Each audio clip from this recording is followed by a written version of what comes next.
Hello everyone, I'm Jesus and welcome to the next episode of the Road to Old School MTG. In this video, I have round 2 of the September Strike Old School Atlantic tournament held at Dave's Time Warp in Cedar Grove, New Jersey. I go up against the deck in this video, so first let's go with the deck tech. So for me, I have here a Bantamgeddon deck, so it's just Bantamgeddon with blue for the dips, blue power, and so forth. This deck is pretty aggressive, right? So I have a pretty good curve in terms of creatures, 1, 2, 3, 4, and 5 drops, a good balance between those different casting costs. And of course I have my Armageddons to wipe the board of lands. Once I establish creature control, even balance could work in a similar way as well, or if I'm behind, there's good removal for disenchant 2 swords, and I have 2 additional swords in the sideboard that I can bring in as well. So round 1 I lost against mono green. Actually no, it was not mono green, it was pretty close. It was green black weenie, but it was mostly mono green with black for removal and such, if I remember correctly. But now in this one, like I said, I'm going up against the deck, so I do want to give a trigger warning. So my opponent is playing with modern cards or proxies of modern versions of the cards. So as I stated before, and I think I forgot to state in the last video, but we are proxy friendly at Time Warp, and my opponent he tends to play other formats and then will join us for the old school ones, but you know, he's a casual player, so he doesn't want to invest, which is perfectly fine. The main thing we care about is that you know, to have good games, right? And we don't want the price point to be a deterrent. So just a quick warning. So you'll see it once the games start, right? But I'll say what cards are being played as they're being played. For the most part, I think we will know most of them. But yeah, he's playing the deck, the version that has Serra Angels as the finisher. So in terms of dealing with control, so I do have the disenchants. The swords could definitely be useful, but like they don't have a lot of targets because the deck, if it has Serras as the finishers, they'll only have a few, and they might also have factories as a secondary win condition, right? Or it could be evenly, between the two, get a win condition between those two.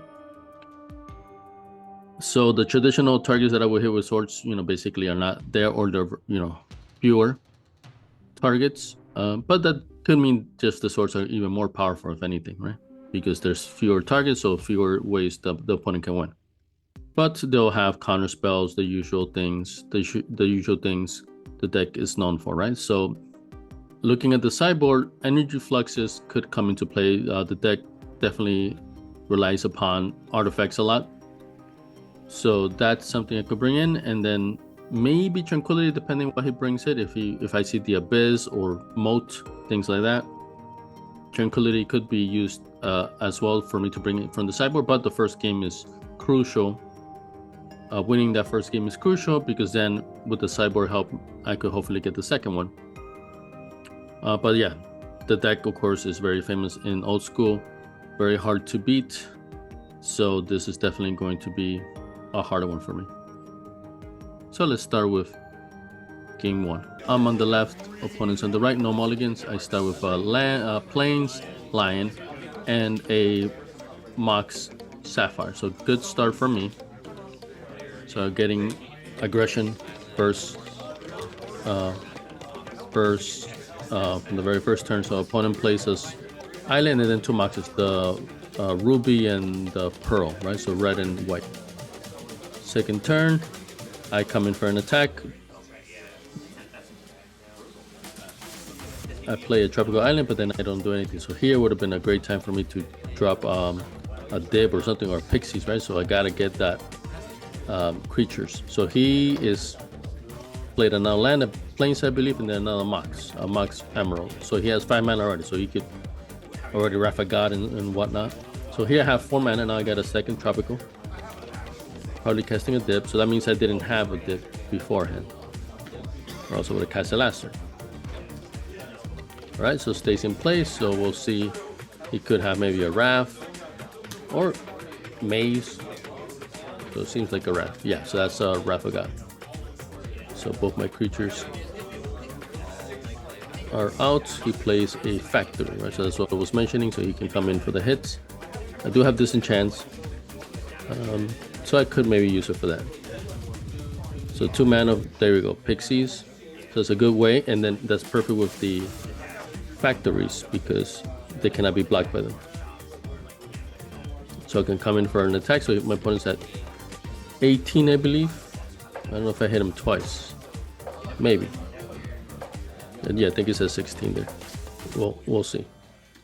Okay, he gets a Bolt on the Pixies.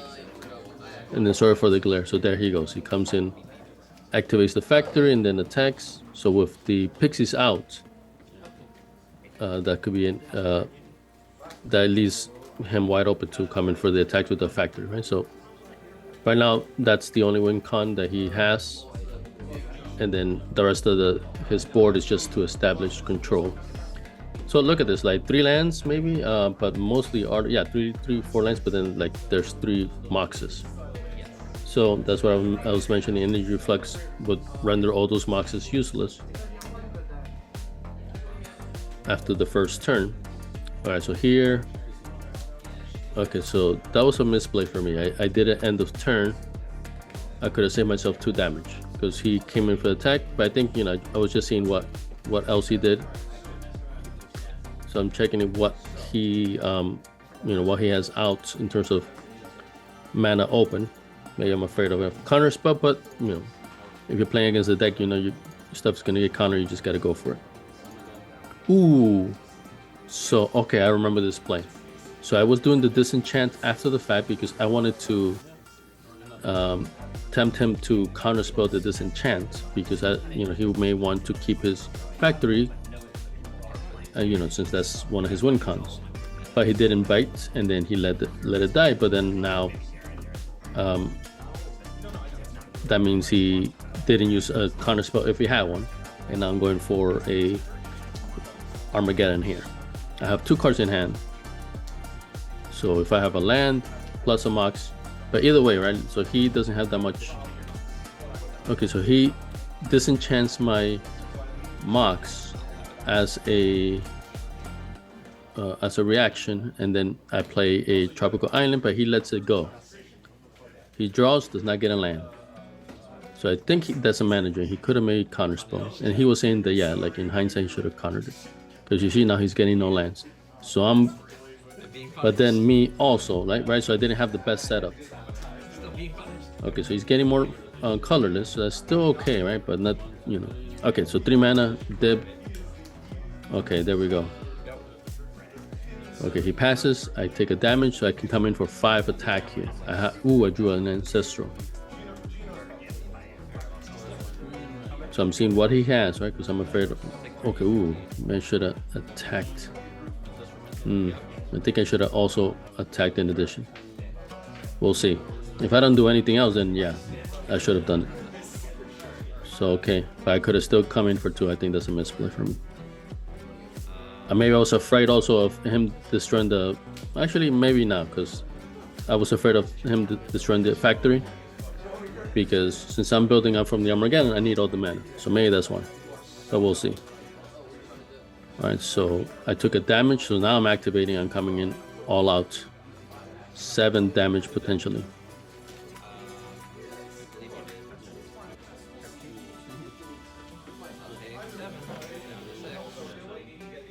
Alright, so he took it. He says 6. If I came in with the other attack before, he would have been at 4. So let's see if that makes a difference. If I get him down to 1 basically, then that was a big misplay. I mean, it may have still been a misplay no matter what, right? But maybe we'll see if it actually would have cost me the game or not. So he says 6. Okay, so he has a Sarah. Yeah. I take a damage from a 15. So if I come in for 4, so he would have been a 4. and I would have attacked with everything. He blocked the dip, but that would have still been 4 damage, so he would have died. But we'll see if I see a counter spell in the hand. I don't know if I see any removal. So disenchant will work, or a sword will work. He had previously a lightning bolt. So I think the mana he has open right now is the yeah. So here we go. So I'm attacking rarity. Blocks, and then he takes it. Okay, so here, so that's the 2 damage that I would have won by. All right, but it's still not sure. Okay, so still not 100% sure if that would have worked or not, but it could have. Okay, so here he's wheeling. It's hard, like I said, like I'm not familiar with the new card frame, so I don't know exactly what he had. But yeah, I could have potentially have won that, so that's pretty disappointing for me. So I have to remember this, not to miss those opportunities. So he's not coming in with the attack with the Sarah. Okay, so he got an Ancestral. I mean, he still has to get lucky, right? Because he's at 2 only, and I can come in for, he gets a Time Walk. So I mean, luck of course plays a big part of this. So because I'm coming in for 6, he's only at 2, so he has to destroy 2 more creatures, and then so he can still have the Sarah available to block. So he came in now, he get the Time Walk turn, so he's attacking, everything untaps. So I could potentially still win, but there he gets a regrowth on the Time Walk. He's casting the Time Walk, and so here he's potentially just gonna kill me with attacks. And then yep, he gets a recall, and he's just gonna recall his own Time Walk again, which gives him an additional because they stack up. Oh, maybe he's getting some. Okay, he's discarding 2 cards. He's getting the regrowth. Is he getting the Ancestral? Let's see. We'll see. Definitely it's a little hard for me to keep up as well because I'm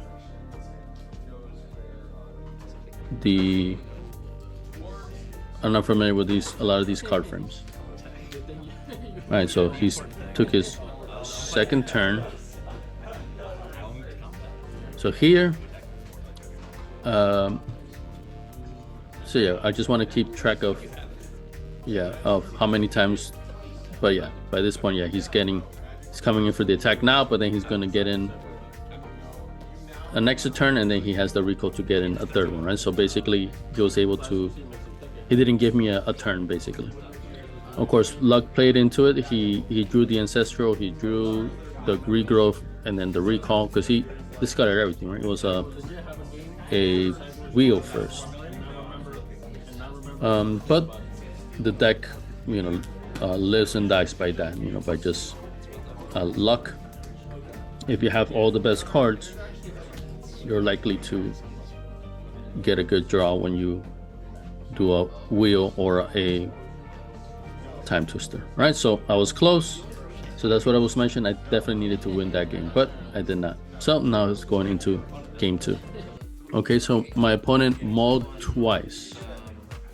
Well, he's putting away 2 cards, right? So that means 3 different draws. I kept my opening hand, so at least initially things are in my favor. I see lands mostly in his hand, if I'm not mistaken. Like I said,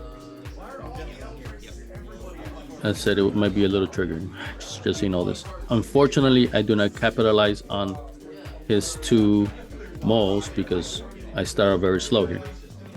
So in hindsight, I see an Armageddon, so maybe that's why I wanted to keep this hand, even though it seems like it's on the slow side. Do I have a Pixies? Nope. So yeah, when you're up against a deck something like this, that's your best way of winning, just being super aggressive. And of course, luck plays a big part in it. So here, he's playing a land, I think there's a Tundra, and then 2 Moxes. And then he's doing Time Twister. I believe there's a Time Twister. So I'm just thinking if there's anything I can do in reaction, in response. So yeah, I think So yeah, I disenchant his thing, but of course it goes back into his deck. But at least, rather, it's back in the deck than still out in play, because just gives him more mana to do things. So then that Time Twister definitely now reverses his moles, because we're both now drawing 7. So right now we're on par. We have 2 lands out. I think that's okay, a Tundra, and then I'm not sure what the other one is. I think it could be a library. I'm not sure. We'll see. But we both have 2 lands. I disenchanted his Mox. So hopefully this time I get something that's a bit more aggressive. I think I saw like a dip in my hand previously, so I was gonna starting from turn 3, I was gonna start dropping things, but I didn't get a chance to. But we'll see what happens now.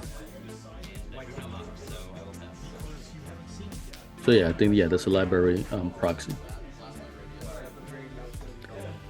He seems like to not have gotten any Moxes, so that's good. So 3, I drop a land, so I get a dip. Right, but this is okay. His turn, he draws from the library through an upkeep, and then he draws his regular turn. Right, so having that library out after the Time Twister is definitely crucial. He's gonna get 2 draws a turn now. Okay, he has the swords.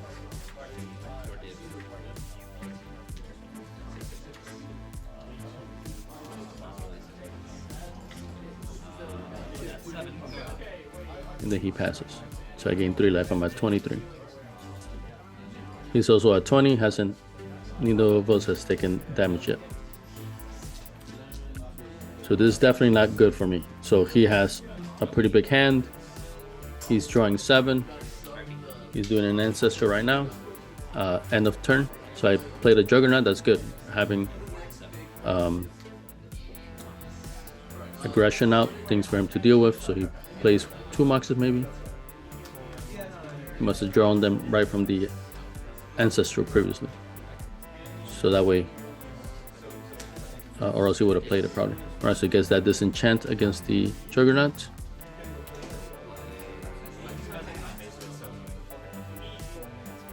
He has 7 cards now.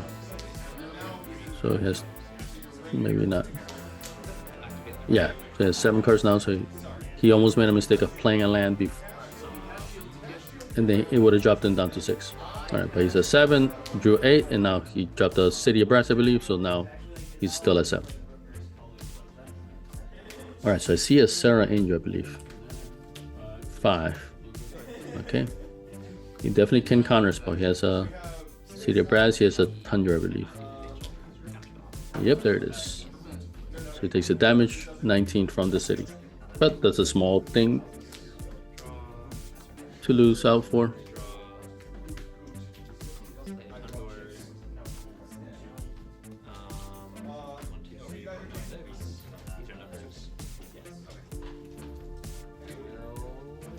So another Mox, I believe. But yeah, he drew again from the law. Alright, so right now, this is a bad spot for me. He's drawing 2 cards a turn. He has plenty of mana to do whatever he wants.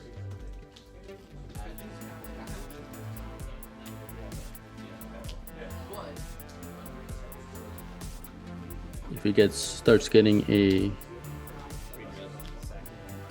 book. Alright, so I don't know about this. Oh, I think I'm setting something up because I'm like, okay, I should save that. So right now, okay, I'm discarding my hand. I'm playing stuff out because I have a balance. So I want to get my hand lower so that it'll have to discard down to mine to match mine. But he has a counter spell, of course. But really, that's not much I can do by this point. So he has that. So he gets a City of Brass, gets that Angel. So he's tapped out. If I have an Armageddon, this is the time to do it. But of course, then I'm not really in the best spot here. So I get that energy flux. So they did come in my sideboard, but It just so happens he doesn't have any artifacts in this particular. He just, since it was a slow start, he was able to do a land drop basically every turn. He's coming in.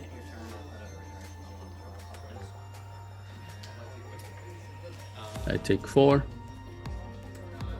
So what I'm training myself is when I put in those energy fluxes, I substitute moxes for them.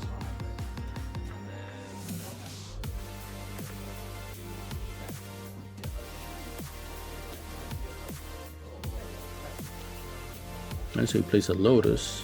I don't know if he's doing something else. Maybe he has a second Sarah.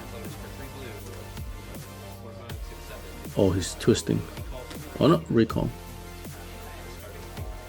So he's recalling for 3, discarding. So I see a Rav. That may be a Wheel of Fortune, but that's another. I'm not sure what that other card is. I think Mind Twist maybe. Okay, so what he's getting. So definitely the Ancestral, of course. Well, when he plays them, we'll see what he ended up. Okay, and then 2 counter spells.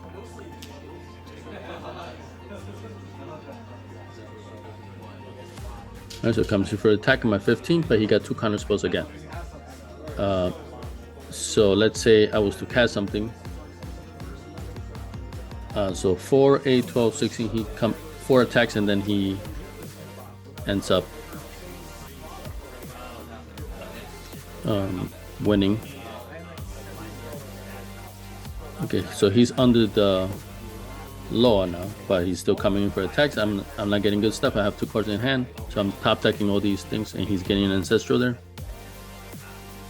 So he drew a Swords. So he has a Swords and a counter spell in general. So his turn. So even if I were to top deck 3 awesome things, he's going to counterspell them, or Swords them. So by this point, yeah. Plus, of course, with the Sarah, I can't even come in with the attack on the Pixie. So this one, I'm already at 7. Seems like I got 2 more turns, but I don't know if I'm even going to wait for that. Yeah, I'm like, there's not one card that can save me by this point. And he's drawn so much that it's, like, of course, I don't know what's in his. Actually, I do know what's in his hand, right? Because when he recalled, brought in 2. I believe it was 2 counter spells and then the Ancestral, right? So even if I had the perfect top decks, that was just nothing was going to come from that. So, but this is what the deck is known for. Very nice play from my opponent. Going out to my deck. So you saw the energy fluxes. I probably substituted all 4 in, especially after game 1. But unfortunately, game 2, he barely had any artifacts out. But the deck is known for that. So having a lot of artifacts out, book all the moxes. So that does make a difference sometimes. Game 1, so potentially I could have won that one, right? Because I ended up not attacking 1 time with the with an open factory, and then my opponent ended up being at 2 life, and he won the game off of 2 life.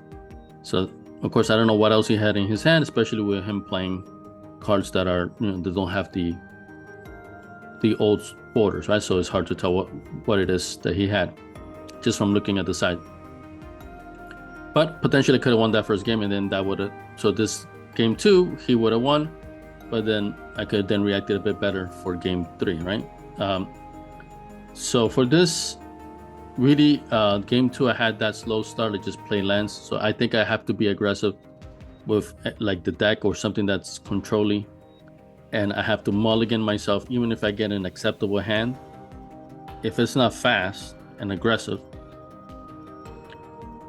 then it seems like it's not worth my time. And to recall, my opponent mulled down to 5, right? So it was in my favor, at least initially. He had a Time Twister, but if I had gotten turn 1, I had 2 lands out when he did that. So if I get a turn 1 Lions, turn 2 Pixies, and then he did that, I could have come in. I would have had some attackers already after he did that, and then I draw 7, right? So basically, I could have kept on tagging more and more things, but I didn't. I just play land, and against the deck you can't do that if you're playing an aggressive deck. But this is an expected outcome, right? So you can't be mad. I'm mad a little bit on myself for the first game because, like I said, I could have potentially won that first one, but the second one is what you expect usually from the deck. First game could have gone just as bad as well, right? So in game one, like I said, I got lucky and I was being aggressive, and that's why I'm so mad at myself, because I should have won that one. At least it seems like I should have won it. And then, that just puts the opponent on the defensive, and that's a better spot to be at when you're playing against the deck. But and now in this one, I lost 0-2. First game, I lost 1-2. So I have 2 losses in this tournament so far. So not doing good. Hopefully, I can start getting back in the winning column starting in next game. Thank you guys for watching.